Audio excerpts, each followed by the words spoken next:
Capítulo 7. Yehuda Halevi y el romanticismo. Cuando mencionamos la dificultad de definir la filosofía judía, señalamos dos extremos desde que la filosofía judía es imposible. Leo Strauss hasta que ella ha impregnado toda la filosofía europea por más de 1,5 milenios. Harry Wolfson. Como término medio, vimos la escuela que ve a la filosofía judía como la respuesta de los judíos al mundo circundante que filosofaba, el mundo griego. Desde esta tercera alternativa, la filosofía judía pasaría a ser la fertilización entre las fuentes judías y el helenismo. La dificultad de definir la filosofía judía tiene una apropiada expresión en un curioso debate que se extendió por siglos, para definir si la obra Fons Vitae 1050 había sido escrita por un filósofo cristiano o uno musulmán. Finalmente se llegó a la conclusión de que era de la pluma del sabio judío Ibn Abirol. Él fue uno de los que anunció el segundo gran encuentro entre el filosofar y el judaísmo, no en Alejandría esta vez, sino en la España medieval. La filosofía judía medieval puede dividirse en dos períodos de 3 siglos cada uno. Durante el primero de ellos 900-1200, la filosofía judía fue parte del renacimiento cultural general del Oriente musulmán y se expandió por los países islámicos Noráfrica, España y Egipto.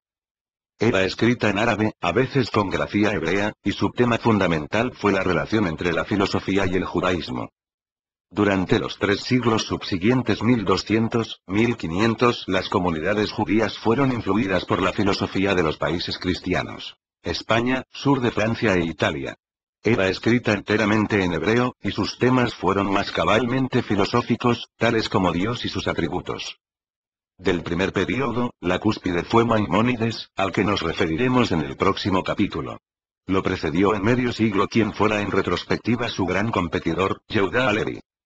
La filosofía medieval judía se concentró intensamente en los problemas concernientes a la existencia y naturaleza de Dios, su cognoscibilidad, y su relación con el hombre y el mundo. La Biblia y la literatura rabínica no contienen tratados sistemáticos sobre dicha temática, y fue solo por el estímulo de la filosofía griega y árabe que los judíos se dedicaron a estas investigaciones. Fundamental para la especulación filosófica judía acerca de Dios, fue la convicción de que la razón humana es confiable con sus límites y que la teología bíblica es racional.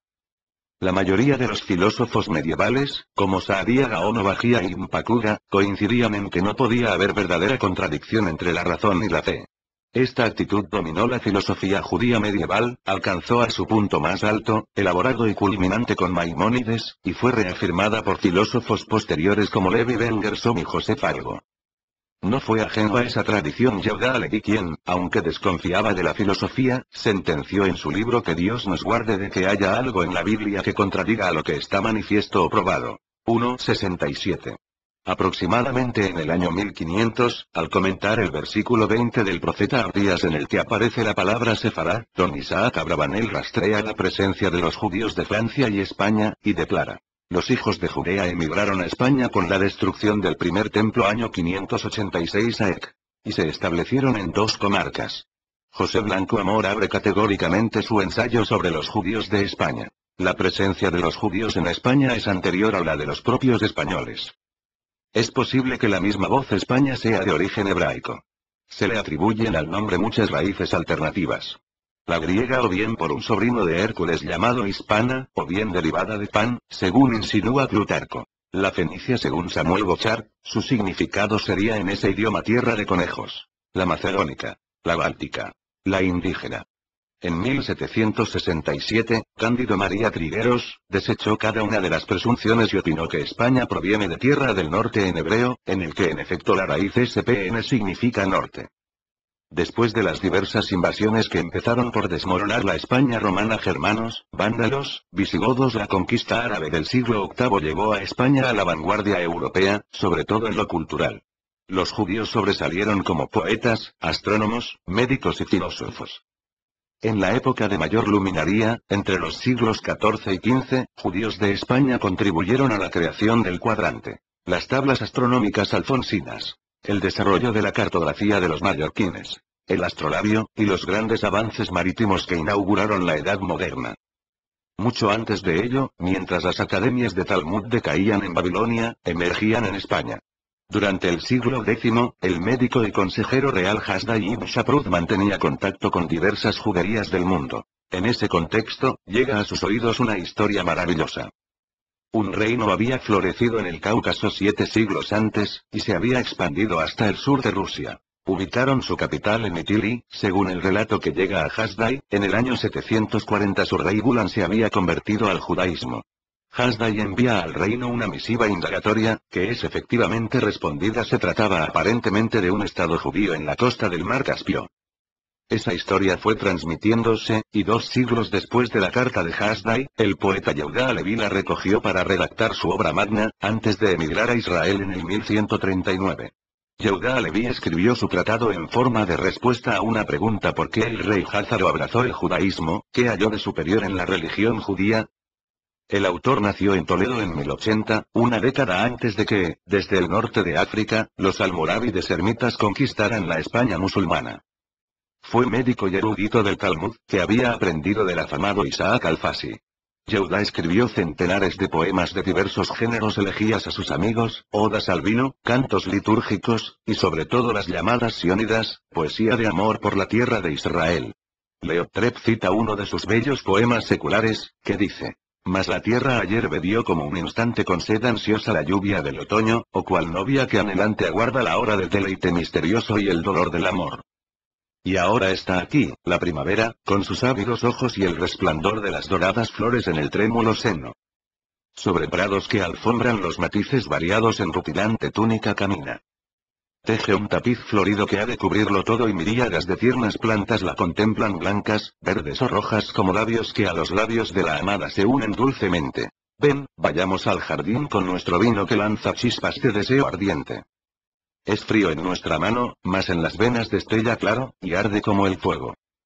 Rechazo del racionalismo. El historiador del pensamiento judío Jacob Agus, enseña que hay 2 modos fundamentales de comprender el misterio de la existencia. Podemos en principio emplear las armas del intelecto y los principios de la lógica. Es la vía de los racionalistas. Podemos, alternativamente, suponer que lo que revela la naturaleza verdadera del ser, son nuestros sentimientos. Así procede la filosofía romántica. El romanticismo no ve al hombre como inmutable, y confía en las impresiones subjetivas. Así se distingue del realismo.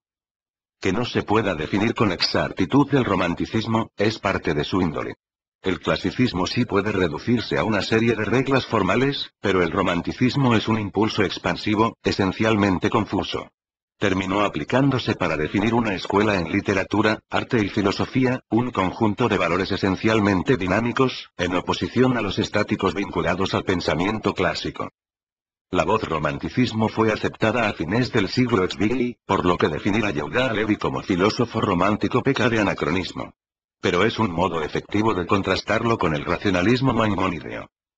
El libro filosófico de Yehuda Alevi porta un título extenso y apologético: libro de prueba y demostración para la defensa de la religión humillada.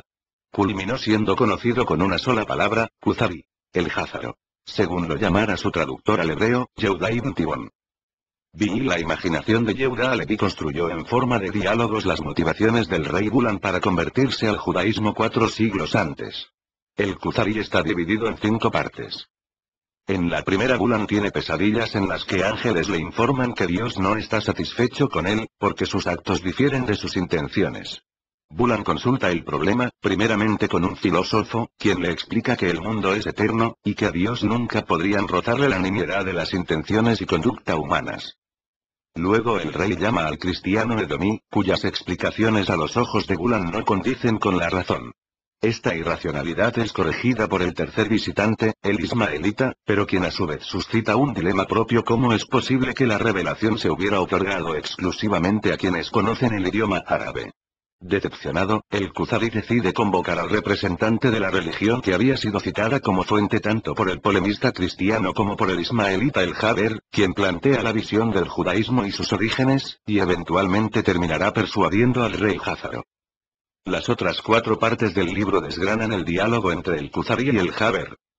La presentación del Jaber abarca varios temas: la verdad del judaísmo, el conocimiento de Dios, el significado de la profecía, el rol del pueblo judío, el servicio a Dios, los nombres de Dios y por último una refutación de Aristóteles y la filosofía medieval del Kalam, es decir, la de los racionalistas musulmanes llamados motecálimes.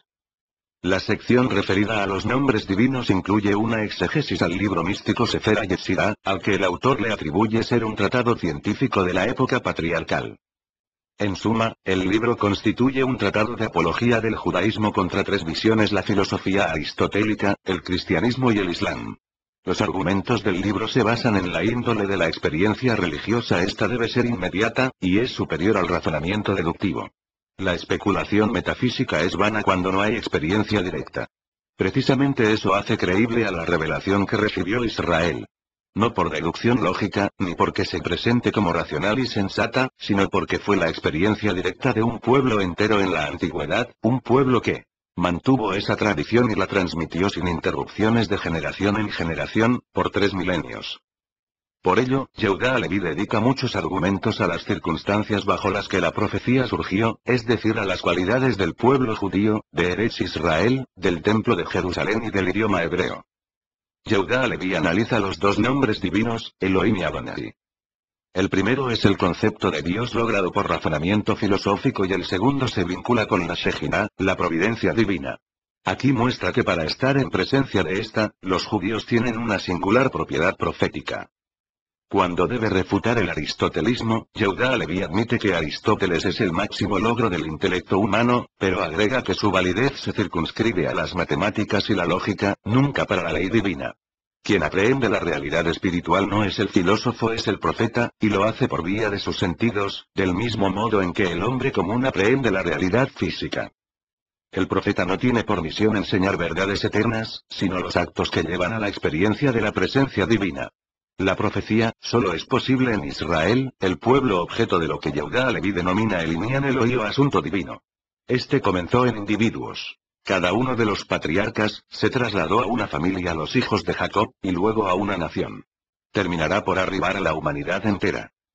El primer mandamiento del Decálogo no es sino una presentación de la divinidad. Quien no apela a lo más remoto no dice soy tu Dios que creé el universo, sino a la experiencia histórica. Soy tu Dios que te liberé de Egipto.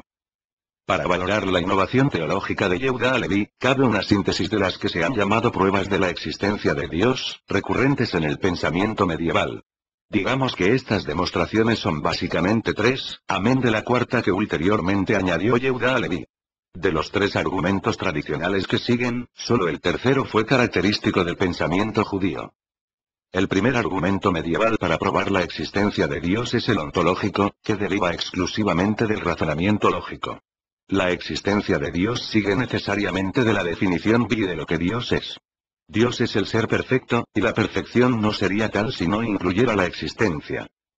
El segundo argumento es el cosmológico, para el que la existencia de Dios se deriva de algún aspecto del universo, tal como el movimiento o la causalidad. El universo no puede ser autosuficiente. A diferencia del primero, este sí aparece en la filosofía judía medieval, en Saadia Gaon y Bajía entre otros. Dios existe como primera causa, sea esta del tiempo o de la naturaleza. El tercer argumento es el teleológico, para el que la existencia de Dios se deduce del orden que existe en el mundo. Está preanunciado en el Salmo 19. Los cielos proclaman la gloria de Dios. La estructura ordenada de la naturaleza revela a un dador de orden, idea que en el Talmud aparece en el marco de las polémicas con romanos. El argumento que aporta Yehuda Halevi es distinto, de índole no filosófica. La revelación en Sinaí tuvo lugar ante 600.000 adultos, por lo que hay evidencia pública que establece la presencia de Dios más allá de toda razonable duda. Dios existe, no porque mi mente me lo demuestre, sino porque las generaciones que me preceden me lo enseñan. Yehuda Halevi ejerció gran influencia desde su época y hasta ahora. A partir del siglo XIII, en la Cábala. En los antiaristotélicos de los siglos XIV y XV. En el movimiento jasídico durante el siglo Exviriti. En el siglo XIX el mejor exponente de la idea de Yehuda Halevi fue Sharal Shmuel David Luzzatto, polígrafo dedicado a la filosofía, filología, poesía, historia y ensayo periodístico, a quien nos referimos en el capítulo 5. Por último, en el siglo XX, han continuado las ideas de Yehuda Halevi notables pensadores como Franz Rosenzweig y el rabí Abraham Kook. Para expresar el contraste al que aludimos cuando justificamos la categoría de romántico para Yehuda Halevi, cabe comparar las ideas de este con las que 2 generaciones más tarde expusiera Maimónides. Aunque este cita frecuentemente a filósofos no judíos, no hace referencias expresas a pensadores judíos. Yehuda Aleví no es excepción a esa regla y en rigor hay un solo aparte en la guía de los perplejos que nos permite sospechar que Maimónides conocía el Kuzari. Dicho párrafo se refiere a los mentados argumentos para demostrar la existencia de Dios, y cita un comentario que ya había aparecido en Yehuda Aleví. El hecho de que se practicara la justicia en la India, no alcanzaría para demostrar que haya allí un rey justo. Pero si de ese país vinieran enviados con ofrendas, sí sería suficiente para probar la existencia de ese rey. Es decir que la existencia de Dios debe ser probada, pero no con referencias al orden cósmico, sino a su intervención en la historia del pueblo judío. La manera de deducir que un rey existe es verlo, o ver su corte. Para Maimónides, por el contrario, para probar la existencia de Dios sí debemos recurrir precisamente al orden cósmico. Yehuda Aleví entiende que la revelación tiene carácter autónomo, y es superior a la razón. El profeta es superior al filósofo, porque todo su conocimiento deriva de Dios. Maimónides por su parte retorna a un concepto aristotélico, y trata a la profecía como un fenómeno natural. El profeta es para él esencialmente un estadista filósofo según la tradición de Platón. De toda la filosofía medieval, Yehuda Aleví es quien eleva al centro del pensar la noción del rol de los judíos. Es el único filósofo para quien la noción de pueblo elegido es central, y el que plantea la elección de forma más articulada. El pueblo judío entero está dotado para él con una facultad religiosa singular, que había sido primeramente entregada a Adán y luego legada a todo Israel por medio de una serie de representantes para ello designados. Como vemos, para entender mejor a Yehuda Aleví, sirve el contraste con Maimónides, cuyo pensamiento pasaremos a indagar.